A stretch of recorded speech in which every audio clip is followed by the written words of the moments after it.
Hello મિત્રો, કેમ છો બધા? મજામાં ને? મિત્રો, જ્યોત્સનાબેનની મહાદેવની કૃપા યુટ્યુબ ચેનલમાં આપ સૌનું હાર્દિક સ્વાગત છે।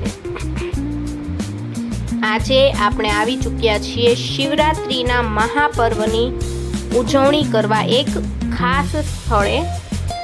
આ સ્થળ આવેલું છે ભાવનગર જિલ્લાના પાલીતાણા તાલુકાના નાનીમાળ ગામ ખાતે। પાલીતાણાથી લગભગ 7 કિલોમીટર જેટલું દૂર હશે આ સ્થળ, જ્યાં વિજયગીરી બાપુનું સ્થાનક હતું અને ત્યાં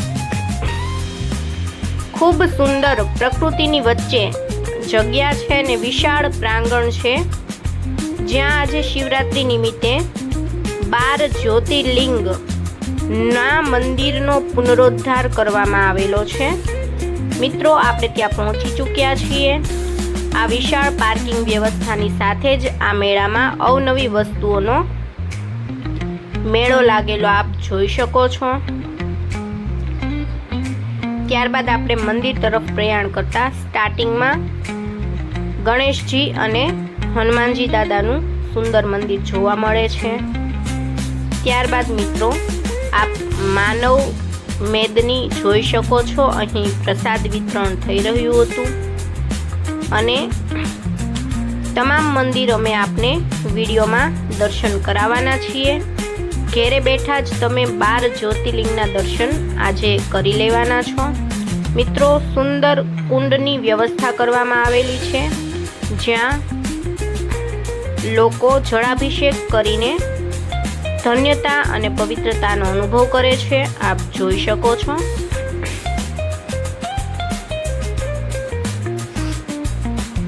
મિત્રો, દર વર્ષે શિવરાત્રી નિમિત્તે અહીં ખૂબ જ મોટું આયોજન થતું હોય છે। 108 ગામથી પણ વધારે ગામોનો ગામ ધુવાડો બંધ, એટલે કે તમામ લોકોને, તમામ પરિવારના લોકોને અહીં ભોજન પ્રસાદ ગ્રહણ કરવાનો હોય છે। એક પણ ઘરે ચૂલો પ્રગટાવવાનો હોતો નથી।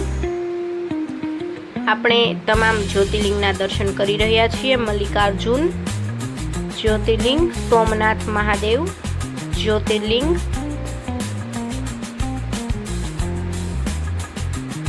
ત્યારબાદ મિત્રો આપ આ પ્રકૃતિ પણ નિહાળી શકો છો।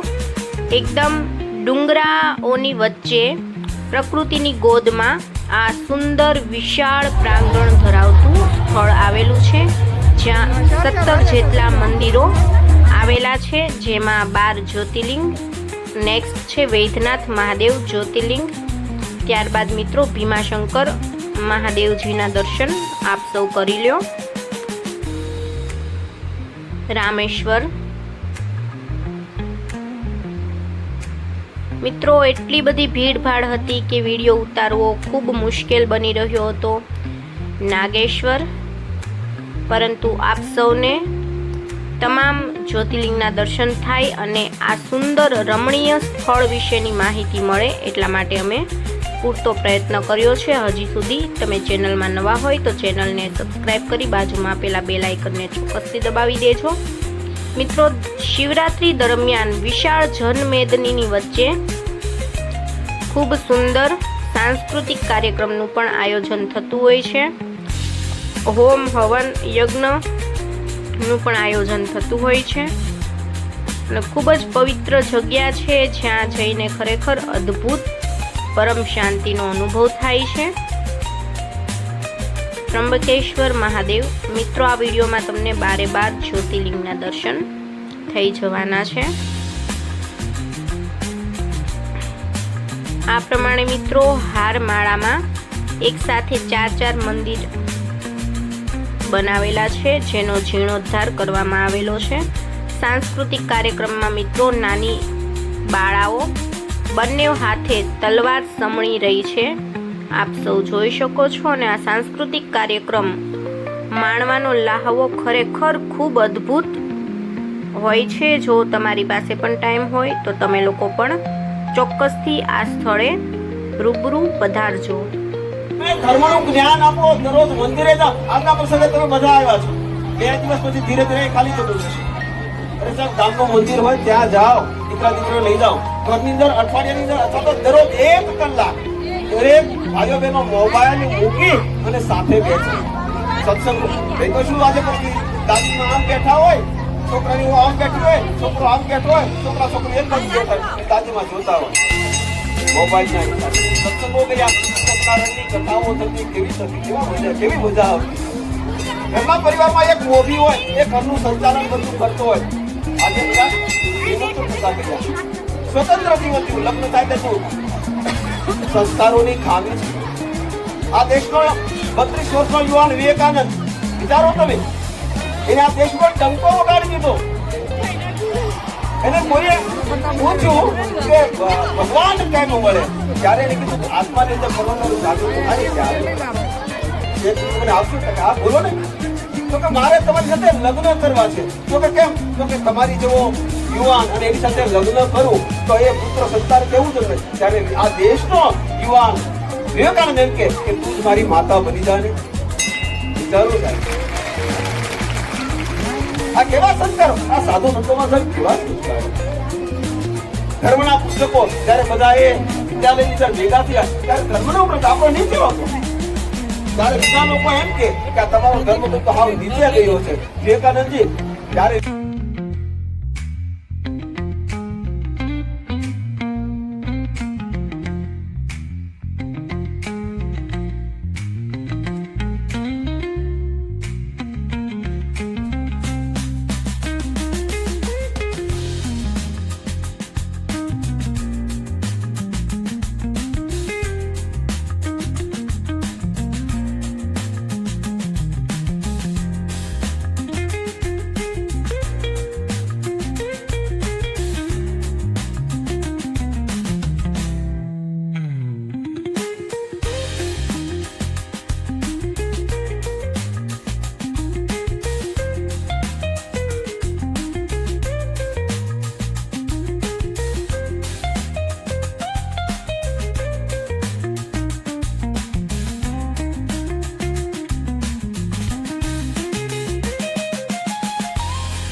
સુંદર ભોજન પ્રસાદ લીધા બાદ આપણે ઘર તરફ પ્રયાણ કરી રહ્યા હતા. ત્યાં જ આપણને એક આપણા સબસ્ક્રાઈબર મિત્ર મળી ગયા અને તેઓ આપણને ઓળખી ગયા. તો તેઓ આપણને અભિવાદન કરી રહ્યા છે. મિત્રો, મળીએ આવા જ નેક્સ્ટ વિડીયોમાં. ત્યાં સુધી જય ભોળાનાથ.